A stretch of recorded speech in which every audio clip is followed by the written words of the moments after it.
السلام علیکم ورحمۃ اللہ وبرکاتہ۔ الحمد للہ وحدہ والصلاة والسلام علی من لا نبی بعدہ، اما بعد فاعوذ باللہ من الشیطان الرجیم، بسم اللہ الرحمن الرحیم۔ ام کنتم شہداء اذ حضر یعقوب الموت اذ قال لبنيه ما تعبدون من بعدي قالوا نعبد إلهك وإله آبائك إبراهيم وإسماعيل وإسحاق إلها واحدا ونحن له مسلمون۔ صدق اللہ۔ صدر جلسہ استاذ محترم فضیلت الشیخ عبداللہ عمری مدنی حفظہ اللہ، مقامی جمعیت کے ذمہ دار شیخ محفوظ سلفی حفظہ اللہ، اور اس مسجد کے امام و خطیب شیخ کریم اللہ تیمی حفظہ اللہ، ذمہ داران مسجد، مصلیان مسجد۔ تقریر سب سے پہلے میں اس لیے کر رہا ہوں کہ اگر میری تقریر میں کچھ کمی رہ جائے، غلطی ہو جائے، تو استاد محترم بعد میں اس کمی کو دور بھی کر دیں گے، اس کی اصلاح بھی فرما دیں گے۔ اس لیے آپ یہ نہ سمجھیے کہ میں پہلے کر رہا ہوں، وجہ یہی ہے کہ مجھے پہلے رکھا گیا ہے، کیونکہ استاد ہم سب کے لیے ہیں، اور الحمدللہ آپ کی خدمات سے ہر کوئی واقف ہے۔ تو میرا موضوع ہے تعلیم و تربیت، ضرورت اور اس کی اہمیت۔ سب سے پہلے تعلیم۔ آج ساری دنیا تعلیم کی اہمیت بیان کر رہی ہے، لیکن دنیا کو سب سے پہلے تعلیم کی اہمیت دینے والا کتاب قرآن ہے، اور شخصیت پیارے نبی محمد رسول اللہ صلی اللہ علیہ وسلم۔ قرآن میں تعلیم حاصل کرنے پر اور تعلیم کی اہمیت کو جس طریقے سے بیان کیا گیا ہے، میں اس میں سے ایک دو واقعات آپ کو پہلے قرآن کے پیش کرتا ہوں۔ قرآن کریم میں حضرت آدم علیہ السلام کا 25 جگہ ذکر ہوا، اور خاص کر ایک واقعے کو جو فرشتوں کو، جنات و شیاطین کو سجدہ کرنے کے لیے کہا گیا، کثرت سے نقل کیا گیا، لیکن سب سے پہلے قرآن کریم پہلا جز سورۃ البقرہ، سب سے پہلا واقعہ جو بیان کیا گیا تفصیل سے، وہ یہی ہے کہ آدم علیہ السلام کو پیدا کرنے کے بعد اللہ تبارک و تعالی نے سب سے پہلے ان کو علم سکھایا۔ وَعَلَّمَ آدَمَ الْأَسْمَاءَ كُلَّهَا۔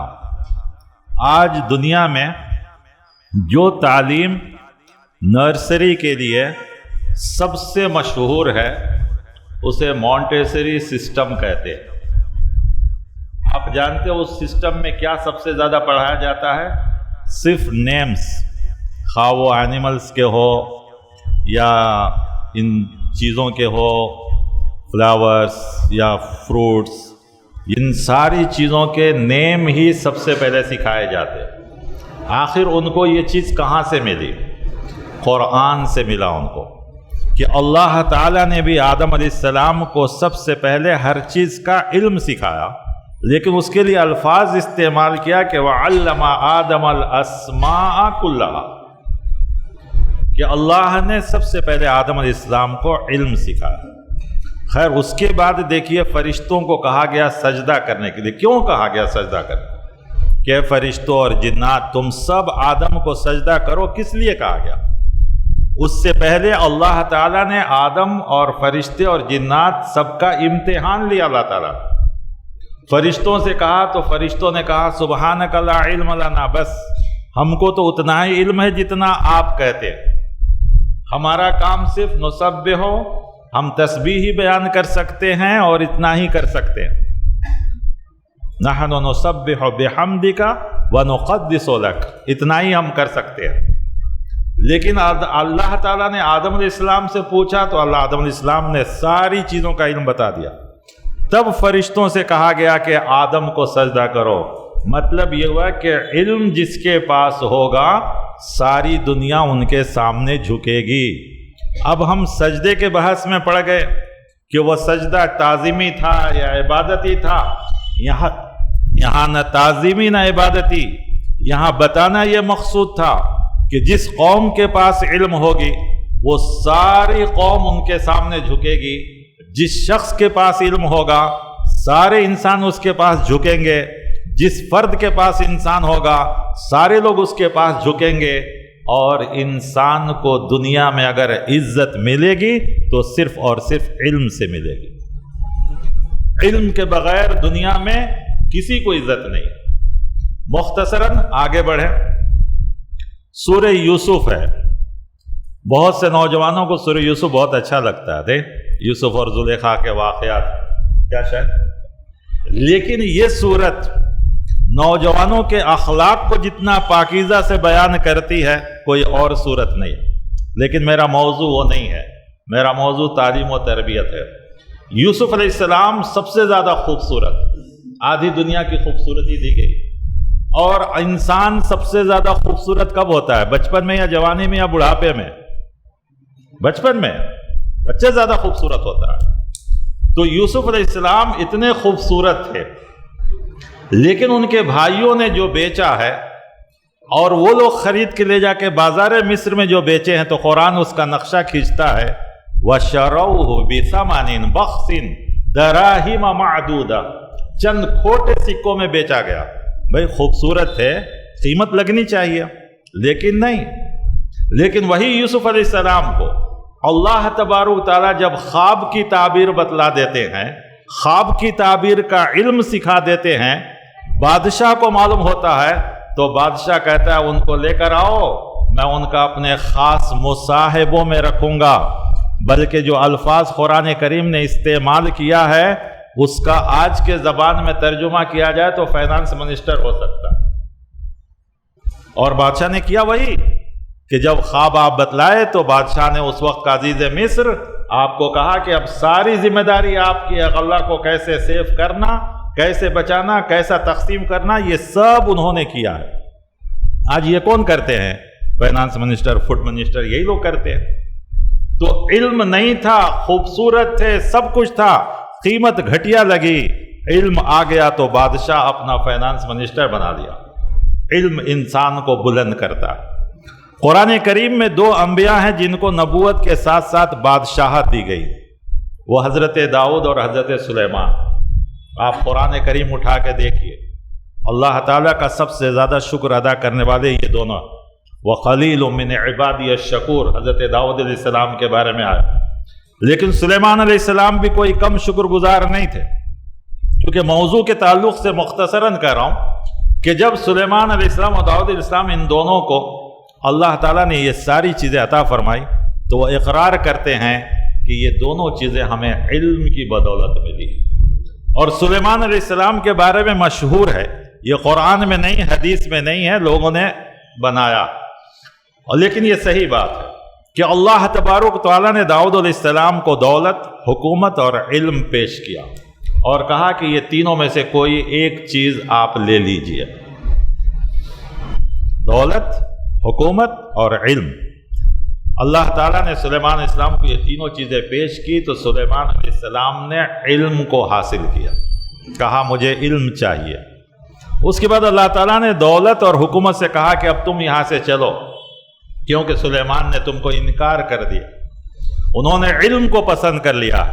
تو ان دونوں نے کہا جہاں علم ہے وہاں ہم دونوں رہتے ہیں، جہاں علم ہے وہاں ہم دونوں رہتے ہیں، ہم کو اب یہاں سے جانے کی ضرورت نہیں، انہوں نے علم اختیار کر لیا ہے، ہم دونوں کو بھی اسی کے ماتحت میں رہنا۔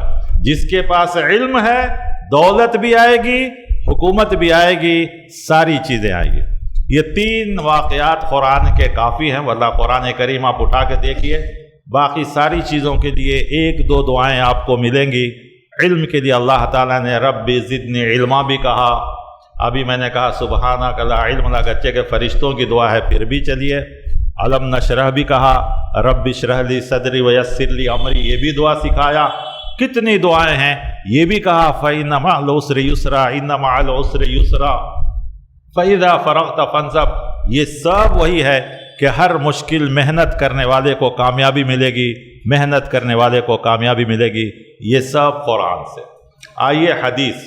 یہ تو قرآن نے علم کی اہمیت کو بیان کیا. احادیث مبارکہ پیارے نبی صلی اللہ علیہ وسلم تو جو حدیث ہے جو مشہور ہے ہم سب سنتے ہیں، سب کو یاد بھی ہوگا. طلب العلم فریضہ علی کل مسلم او مسلمہ، فی روایہ الگ الگ روایتیں، بہرکیف دونوں پر ہے. اس میں دیکھیے لفظ استعمال کیا گیا فریض، فرض سے ہے یہ.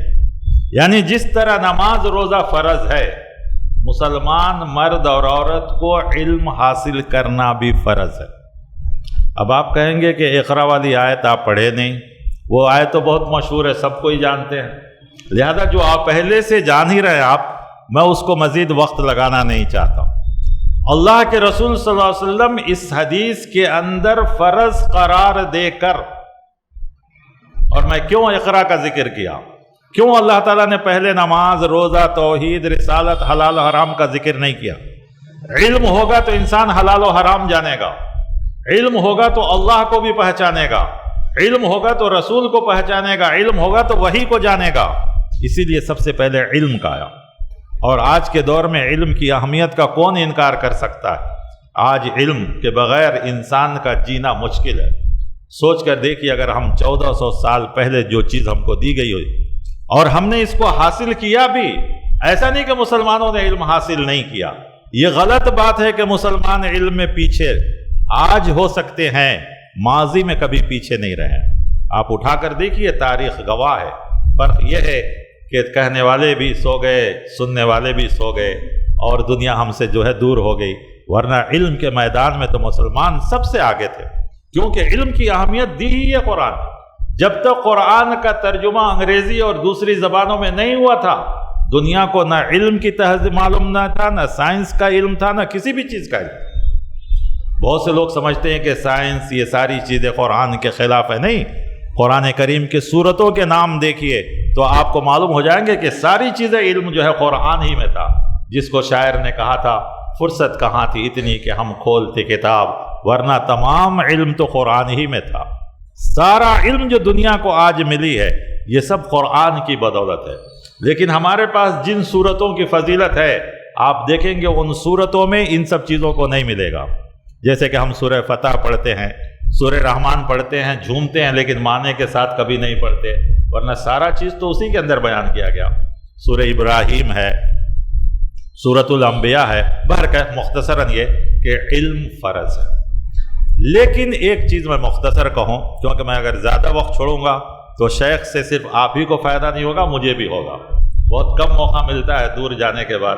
جب تک شعلے میں تھے تو زیادہ سننے کا موقع ملتا تھا، تو اس لیے میں مختصراً کروں گا کہ دنیا صرف تعلیم کی بات کرتی ہے اور یہ چیز ناکافی ہے. صرف علم انسان کو کامیاب نہیں کر سکتا. کوئی بھی علم، خواہ وہ مدرسے کا ہو یا اسکول کا ہو. بلکہ یہ بھی ایک ہماری بہت بڑی غلطی ہے کہ ہم نے علم کو تقسیم کر دیا، اور تقسیم کیا بھی تو غلط تقسیم کیا. علم کی تقسیم اگر ہونی ہی تھی تو نافع اور غیر نافع ہونی تھی. صحیح ہے. علم کی تقسیم ہم نے جو مدرسہ اور اسکول کیا، یہ تاریخ کی بہت بڑی غلطی تھی، بہت بڑی غلطی. یہ اتنی بڑی غلطی ہے کہ جس کی وجہ سے ہم 500 سال سے مسلمان پیچھے ہوئے. اگر علم کی تقسیم نافع اور غیر نافع ہوتا، کیونکہ پیارے نبی صلی اللہ علیہ وسلم کی حدیث سے ہمیں معلوم ہوتا ہے، آپ صلی اللہ علیہ وسلم ہمیں ایک دعا سکھلائیں، اللہم انی اسألک علما نافعا. اور آپ صلی اللہ علیہ وسلم جن چیزوں کی پناہ مانگتے تھے ان میں سے ایک چیز یہ بھی آتی ہے، وَأَعُوذُ بِكَ مِنْ عِلْمٍ لَا يَنْفَعُ. میں ایسے علم سے پناہ مانگتا ہوں جو مفید نہ ہو. تو ہمیں اگر علم کی تقسیم کرنی ہی تھی تو مفید غیر مفید کرنا تھا. افسوس ہم نے دین اور دنیا کر دیا. کوئی علم دنیا نہیں ہے. سب علم قرآن کا دیا ہوا ہے، سب علم احادیث کے دیے ہوئے ہیں، سب علم کے ذکر احادیث میں ہے۔ کسی بھی مستند احادیث کی کتاب اٹھائیے، کتاب الایمان کے بعد کتاب العلم ملتا ہے، کتاب البیوع فقہا بھی لکھتے ہیں، محدثین بھی، ہے یا نہیں؟ سب ساری چیزیں تو ہم کیسے کہہ سکتے ہیں کہ یہ دنیاوی علم ہے؟ تجارت، بیوع کے معنی تجارت کیا ہے؟ تو ہم کیسے کہہ سکتے ہیں کہ یہ دنیا کا علم ہے؟ قرآن کریم نے کیا قرآن کی آیتوں میں سمندر، جہاز اور آسمان، زمین، ان سب چیزوں کو مسخر کرنے کا، لیکن ہم نے صرف ایک دعا یاد رکھا، سواری کو مسخر کرنے کا، سبحان الذی سخر لنا ھذا، لیکن وہی سخر لکم ما فی الارض وما فی السماوات والفلک، یہ ساری جو آیتیں ہیں وہ سب ہم لوگ بھول گئے۔ بہرکیف صرف تعلیم کافی نہیں، صرف تعلیم ہوگا تو کیا ہوگا؟ جو آج ہو رہا ہے، جتنے لیڈر ہیں، جتنے بڑے بڑے گھوٹالے کیے، یہ سب کون کرتے ہیں؟ جاہل کرتا ہے؟ جاہل تو نہیں کرتا، پڑھے والے لکھے۔ بینک ہیک کرنے والے، اکاؤنٹ ہیک کرنے والے کون لوگ ہیں؟ جاہل ہے؟ آئی ٹی پروفیشنل ہے یا نہیں؟ تو کیوں یہ ہو رہا ہے؟ اس لیے کہ انہوں نے صرف تعلیم حاصل کیا، ان کی تربیت نہیں کی گئی، جبکہ اسلام تعلیم کی جتنی اہمیت دیتا ہے اس سے زیادہ تربیت کی اہمیت دیتا ہے۔ شرع سید نے بہت پہلے کہا تھا، تعلیم اور تربیت دونوں لازم ملزوم ہیں، ایک کے بغیر دونوں بیکار ہے۔ صرف تربیت بھی بیکار ہے، صرف تعلیم بھی بیکار ہے۔ تعلیم بھی ہونی چاہیے، تربیت بھی ہونی چاہیے۔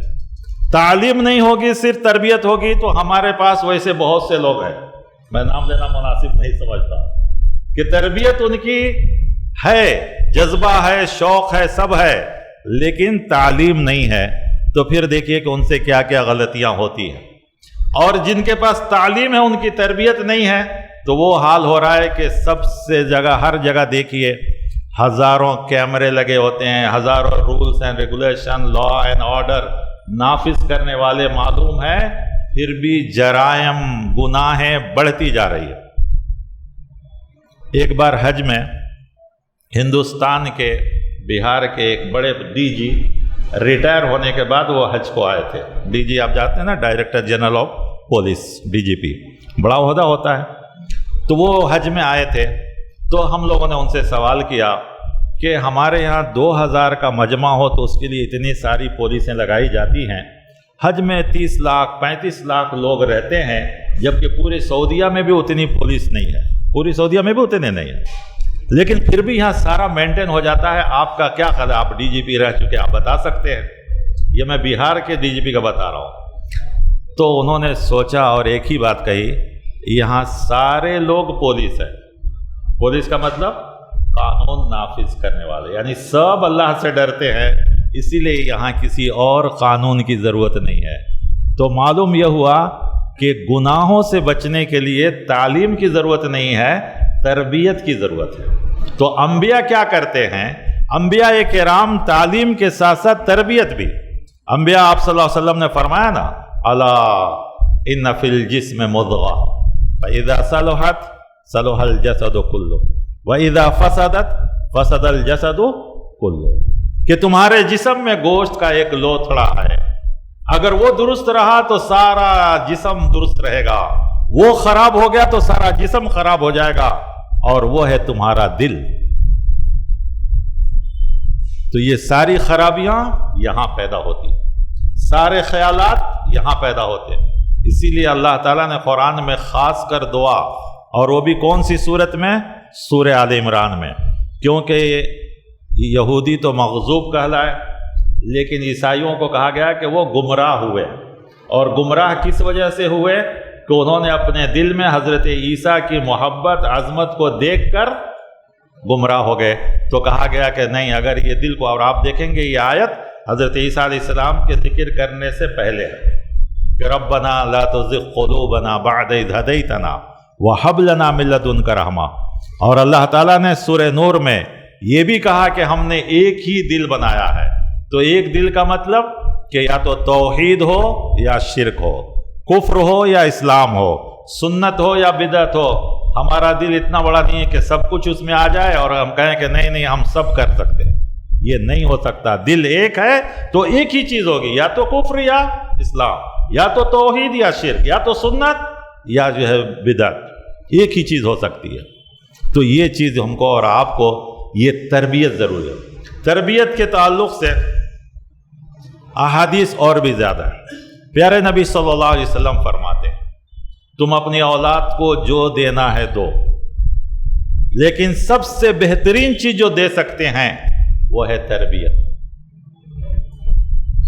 کیونکہ تعلیم انسان کو انسان نہیں بناتا ہے، تربیت انسان کو انسان بناتا ہے. تربیت انسان کو بہتر انسان بناتا ہے.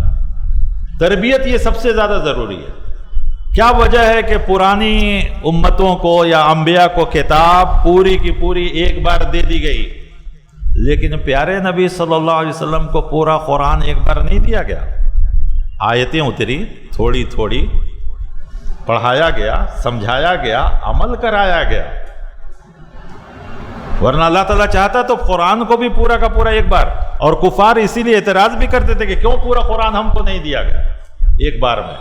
لیکن نہیں، اللہ تعالیٰ نے اسی لیے اس شریعت میں خاص کر یہ ساری چیزیں رکھی گئی. تربیت کے اعتبار سے اب کیا تربیت سب سے پہلے کرنا ہے، اس کے تعلق سے میں نے جو آیت شروع میں پڑھا تھا وہ یہ کہ دو چیزیں ہمیں بڑی اہم ملتی ہیں قرآن میں. ایک یعقوب علیہ السلام اور ابراہیم علیہ السلام، دونوں کا جب آخری وقت آیا چل چلاؤ کا دنیا سے جانے کا، تو ان دونوں نے اپنے بچوں کو نصیحت کی. قرآن کریم اس کو نقل کرتا ہے، ام کنتم شہداء اذ حضر یعقوب الموت اذ قال لبنیہ. خاص کر اس میں یعقوب علیہ السلام کا، اس کے پہلے والی آیت میں ابراہیم علیہ السلام کا بھی ہے. تو اس وقت کیا تم جانتے ہو، تم تھے اس وقت، موجود تھے جب یعقوب علیہ السلام نے اپنے بیٹے کو نصیحت کی. اب یہ یعقوب علیہ السلام کون ہیں؟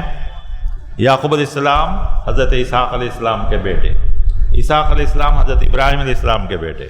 گویا دادا نبی، باپ نبی، یہ بھی نبی، اور ان کے بیٹے یوسف علیہ السلام بھی نبی. کیا سوچ سکتا ہے کہ ایک بزنس مین کا بیٹا بزنس مین نہ ہو، ایک نوکری کرنے والا کا بیٹا نوکری میں نہ جائے، ایک کاروبار کرنے والا کا بیٹا کاروبار نہ کرے؟ عام طور پر یہی ہوتا ہے. تو 3 نسل، اور اگر حضرت یوسف علیہ السلام کو ملائی جائے تو 4 نسل نبی ہیں. لیکن یعقوب علیہ السلام کو اور ابراہیم علیہ السلام کو اپنے آخری وقت میں سب سے پہلے فکر ہوئی کہ میرے بعد تم کس کی عبادت کرو. یہ سب سے پہلی ہے تربیت، کس کی عبادت کرو. حالانکہ ہو نہیں سکتا تھا کہ نبی کے بیٹے گمراہ ہو، لیکن ایک ماں باپ کو فکر ہونی چاہیے کہ میری اولاد کیا ہونے والی ہے، میری اولاد کیا بننے والی ہے. آپ اسے اعلیٰ سے اعلیٰ تعلیم دیں، بہترین سے بہترین اسکول کا انتخاب کریں، اچھے سے اچھے بیگ دیں، اچھے سے اچھے جو ہے کتابیں اور ساری چیزیں دیں. لیکن سب سے پہلے تربیت یہ ہونی چاہیے کہ میری اولاد کیا بن رہی ہے، میری اولاد کی تعلیم کیا ہو رہی ہے. یہ بہت ضروری ہے تربیت. آپ ہم سب جانتے ہیں کہ سب سے پہلی چیز توحید. اللہ کو پہچان لے گا تو پھر وہ کبھی گمراہ نہیں ہوتا. ذہن میں واقعہ ایک آیا حضرت عمر رضی اللہ تعالیٰ عنہ کا. حضرت عمر رضی اللہ تعالیٰ عنہ ہمیشہ اپنے پبلک کی فکر کرتے تھے، اور وہ ماحول میں نکلتے تھے، باہر گلیوں میں، راتوں میں، دن میں، سب نکلتے تھے کہ پبلک کس حال میں ہے. کیونکہ ان کو یقین تھا کہ پبلک جب تک حقیقت سے رہے گی تو عمر کا کام آسان رہے گا. تو اسی طرح ایک بار نکل گئے تو دیکھا انہوں نے ایک چرواہا ہے، بکری چرا رہا. تو انہوں نے اس کو جانچنے کے لیے اس کے پاس گئے اور کہا کہ اے بکری کے چرواہے، میں مسافر ہوں، مجھے ایک بکری اپنی دے دے میری ضرورت کے لیے. بادشاہ وہ چرواہا کہا کہ یہ کیسے ہو سکتا ہے؟ کہا کہ کیوں، تمہارا مالک تم پر بھروسہ نہیں کرتا؟ کہا میرا مالک میرے اوپر بھروسہ کرتا ہے. تو پھر کیا، ایک بکری دے دو، شام کو جاؤ گے تمہارا مالک پوچھے گا تو کہہ دینا بھیڑیا کھا گیا. تو اس نے کہا یقیناً اگر میں کہوں میرے مالک کو تو میرا مالک یقین کر لے گا. لیکن اس کے بعد وہ کہتا ہے وَأَيْنَ اللَّهُ، لیکن اللہ کہاں گیا؟ اللہ تو دیکھ رہا ہے کہ میں اس کے بکریوں میں سے ایک بکری کو ضائع کر رہا ہوں. حضرت عمر رضی اللہ عنہ جب یہ جملہ سنتے ہیں تو کہتے ہیں اگر جب تک پبلک میں یہ خوف خدا رہے گا تو عمر کا کام آسان رہے گا. آج وہی چیز نہیں ہے جس کی وجہ سے یہ ساری خرابیاں اخلاقی ہو، ایمانی ہو، معاشرتی ہو، سوسائٹی کی خرابیاں ہو، اولاد اور ماں باپ کے ہوں، رشتہ داروں کے ہوں، جتنے بھی خرابیاں ہیں، دو پارٹنر کے ہوں، یہ سب خرابیوں کی صرف ایک ہی چیز ہے کہ ہم نے اللہ کا نام تو سنا، لیکن اللہ تعالیٰ کے جو اسما صفات کہ وہ علیم ہے، وہ خبیر ہے، وہ سمیع ہے، وہ علیم بذات الصدور ہے، ہم تو اپنے الفاظ نکالنے سے پہلے دلوں میں جو سوچتے ہیں وہ بھی جان لینے والا ہے۔ اگر یہ ایمان ہو جائے کہ اللہ کہاں ہے تو پھر ہمارے اندر وہ ساری خرابیاں نکل سکتی ہے۔ اسی لیے انبیاء انسانوں کو اللہ سے جوڑتے۔ دوسری چیز، حضرت لقمان علیہ السلام کی نصیحت قرآن میں بہت تفصیل سے ہے۔ کیا کیا انہوں نے نصیحت کی اپنے بیٹے کو؟ سب سے پہلے انہوں نے بھی شرک سے بچایا۔ یعقوب علیہ السلام، ابراہیم علیہ السلام بھی اپنے بیٹے کو سب سے پہلے یہی نصیحت کی، کس کی عبادت کرو گے؟ تو انہوں نے کہا ایک اللہ کی، الہا واحدا ونحن له مسلمون، ایک اللہ کی۔ لقمان علیہ السلام بھی پورے عرب میں مشہور تھے کہ بڑے وائز مین گزرے ہیں، بڑے نصیحت کرنے والے، واعظ و نصیحت کرنے والے انسان گزرے ہیں، تو لوگ ان کے واقعات کو شوق سے بیان کرتے تھے۔ تو اللہ نے ان کی بات کو بھی کہا۔ تو انہوں نے کیا نصیحت کی سب سے پہلے اپنے بیٹے کو؟ لا تشرک باللہ، سب سے پہلی چیز کہ جو اللہ تمہارا خالق ہے، مالک ہے، حاکم ہے، رازق ہے، اس کے ساتھ کسی کو شریک نہ کرو، کیونکہ یہ کتنا ہو بڑی تربیت ہو، اگر یہ کر رہا ہے تو گویا اس نے اللہ کا حق نہیں پہچانا۔ پھر اس کے بعد انہوں نے کیا کیا؟ لیکن ماں باپ کو کے حق بتاتے ہوئے کہ یہ بھی کروں، کیونکہ آج کل بہت سے لوگ مسلمان ہوتے ہیں تو مسلمان ہونے کے بعد اپنے جو نان مسلم ہیں ان کے ساتھ اچھا سلوک نہیں کرتے۔ کئی واقعات ہمارے یہاں آئے، وہ سمجھتے ہیں کہ شاید ماں باپ اگر غیر ہیں تو ان کا حق ہمارے اوپر نہیں، یہ غلط بات ہے۔ قرآن نے اسی آیت میں کہا سوائے شرک کے ہر چیز میں ماں باپ کی بات ماننی۔ کیوں؟ قرآن نے کہا وَصَاحِبْهُمَا فِي الدُّنْيَا مَعْرُوفًا، بھلائی کے جتنے کام ہیں تم ماں باپ کا دنیا میں ساتھ دینا ہے، ان کی خدمت، ان کا دیکھ بھال، ان کی بیماری یا ان کا علاج یا ان کی روزی روٹی یا جو کچھ بھی ہو۔ ہمارے اسلام میں اولڈ ایج ہوم نہیں ہے۔ ہم اگر غیر ماں باپ ہوں یا اپنے پیدائشی ماں باپ ہوں، ایمان والے ہوں، کسی کے لیے بھی رتی برابر شرک کے علاوہ کسی چیز میں نافرمانی کرنا جائز نہیں۔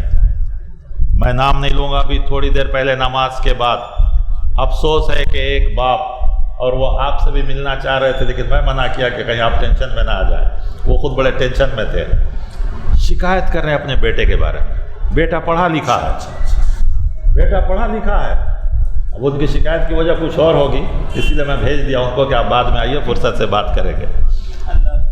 اللہ رحم کرے۔ سمجھ بہت بڑی چیز ہے، یہی ہے، تعلیم ہے تربیت نہیں ہے، تربیت ہے تعلیم نہیں ہے نا شیخ؟ تو یہ چیز جو ہے چونکہ شیخ سمجھ گئے، اسی لیے ہم اس کو کسی کی یہ کو راز میں رکھنا ہی راز کی بات ہے، یہ بھی اسلام ہم کو سکھاتا ہے۔ تو بہرکیف یاد رکھیے، میں کہہ رہا ہوں سوائے شرک کے ہر چیز میں اپنے ماں باپ کی فرما برداری درست ہے، خواہ وہ مسلم ہو نان مسلم۔ دوسری چیزوں نے کیا؟ قیامت کی باز پرس، شرک کے بعد، ماں باپ کے حقوق کے بعد قیامت کا باز پرس، آخرت میں جواب دہی، یہی انسان کو ہر گناہ سے بچا سکتا ہے۔ اسی لیے اللہ تعالیٰ قیامت کے لیے خاص کر کہتا ہے وَبِالْآخِرَةِ هُمْ يُوقِنُونَ، یقین رکھو۔ اگر لاکھوں روپیے کسی کو دیے جائیں، ایک چھوٹے سے بچے کو کہا جائے کہ سوئچ میں ہاتھ لگاؤ، نہیں لگائے گا، کیونکہ اسے معلوم ہے کہ ہاتھ لگانے کے بعد کیا انجام ہوگا، تو اس کے سامنے اسے لاکھوں روپیے ہلکے معلوم ہوں گے۔ تو اسی طریقے سے ہم کو یقین ہونا چاہیے کہ ہم رتی برابر بھی نافرمانی اس دنیا میں کریں گے، قیامت میں باز پرس سے۔ اللہ تعالیٰ نے اس آیت میں من خردل کہا ہے، رائی کے دانے سے بھی چھوٹا گناہ ہو یا نیکی ہو، یاتی بھی اللہ قیامت کے دن تمہیں لا دے گا، گرچہ کہ وہ زمین کے کسی کونے میں ہو، آسمان کے کسی کونے میں ہو، یا کسی پہاڑ کے نیچے جا کے دب جائے، اللہ سے بچ نہیں سکتا۔ تو یہ ہے تربیت خوف خدا، اللہ کی معرفت سب سے پہلے کہ اللہ دیکھ رہا ہے. ماں باپ ہو سکتے ہیں نہیں دیکھیں گے، محلے والے چھوڑ کر دوسرے محلے میں کچھ جا کے کرو گے، محلے والے نہیں دیکھیں گے، لیکن اللہ دیکھ لے گا. بہت سے لوگ ہوتا ہے نا، محلے میں نام خراب ہو گیا تو محلہ چھوڑ دیتے، سمجھتے ہیں کہ محلے والے اب یہاں نہیں ہیں، لیکن اللہ تو ہے. یاتی بھی اللہ لے کر آئے گا. تو اس کے بعد عبادت کا حکم دیا، نماز، بھلائی کا حکم، برائی سے روکو. پھر اس کے بعد اخلاق میں کہا گیا اخلاق کیا ہے کہ جس کے ساتھ ملو تو پیار محبت سے ملو، خوش دلی سے ملو، نرم اخلاق سے ملو. کہا وَلَا تُصَعِّرْ خَدَّكَ لِلنَّاسِ، لوگوں کے لیے گال پھلا کے نہ چلو. فخر و غرور، ان اللہ لا يحب كل مختال فخور. فخر، غرور، تکبر، یہ کیا ہے؟ ہماری پیدائش ایک حقیر مٹی سے ہے. ان سب باتوں پر شیخ سے سنیے گا تو آپ کو اور زیادہ جذبہ پیدا کرے کہ انسان کی حقیقت کیا ہے، وہ انسان کیا فخر غرور کرے گا. دوسری اللہ تعالیٰ نے کہا اگر تم فخر غرور کر کے چاہتے ہو کہ پہاڑ سے بلند ہو جاؤ، نہیں ہو سکتے، زمین کو بھی پھاڑ نہیں سکتے. انسان صرف یہ سوچ لے کہ انسان کو مٹی سے کیوں بنایا، مٹی کے کتنے فائدے ہیں. مٹی ہر بری چیز کو الگ کر دیتی ہے، اچھی چیز کو لے لیتی ہے. پانی بھی آ کے جمتا ہے تو گندگی کو اوپر رکھ دیتی ہے، اچھا پانی کو اندر جو. تو ہم انسان بھی مٹی سے بنے ہیں. معاشرے میں، سوسائٹی میں بہت سی خرابیاں ہیں، اگر ہم انسان ہیں تو ان خرابیوں کو چھوڑ دیں، اچھائیوں کو لے لیں. تو کہا گیا بھلائی کا حکم، برائی سے روک. پھر اس کے بعد کہا زمین پہ اکڑ کے نہ چلو. پھر کہا گیا آواز بھی پست رکھو.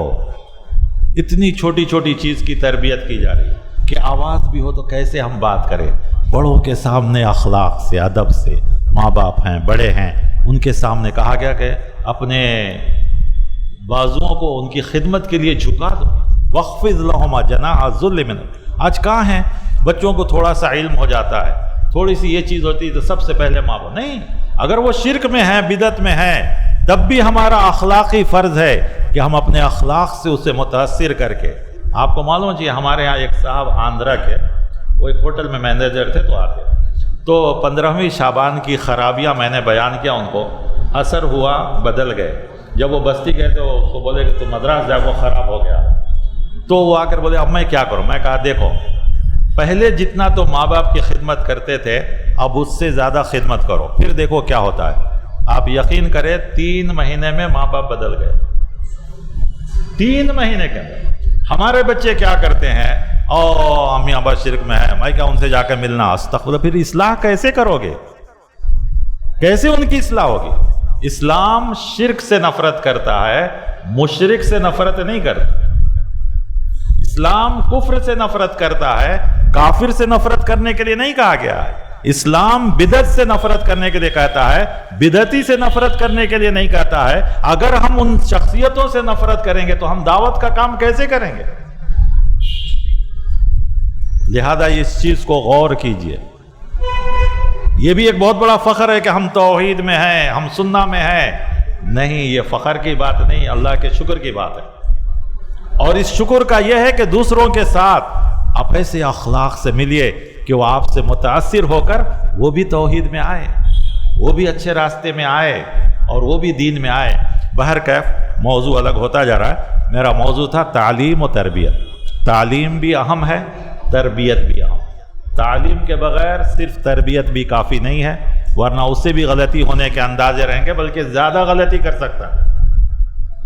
اور اگر صرف تعلیم ہے، تربیت نہیں ہے، تب بھی غلطی کے بہت سے انداز ہیں. اس لیے ہمیں چاہیے کہ ہم تعلیم حاصل کریں، تربیت بھی حاصل کریں. دونوں ہو تو کامیاب بنیں گے، دنیا میں بھی کامیاب رہیں گے، لوگوں کی نگاہ میں بھی کامیاب رہیں گے، اور سب سے بڑی چیز اللہ کی نگاہ میں کامیاب ہوں گے. تو اللہ تعالی ہم دونوں چیزوں کو اپنانے کی توفیق عطا فرمائے.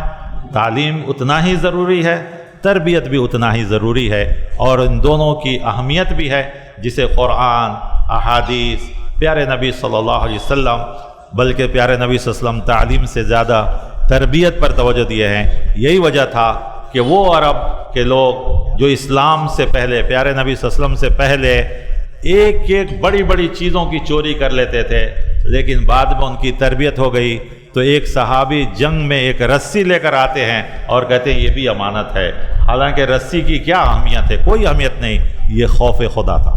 تربیت میں سب سے بڑی چیز خوف خدا ہونا چاہیے، اللہ کی قربت ہونی چاہیے، اللہ کے بارے میں صرف علم نہیں بلکہ یقین ہونی چاہیے۔ اللہ تعالیٰ کہنے والے سننے والے سب کو توفیق عطا فرمائے۔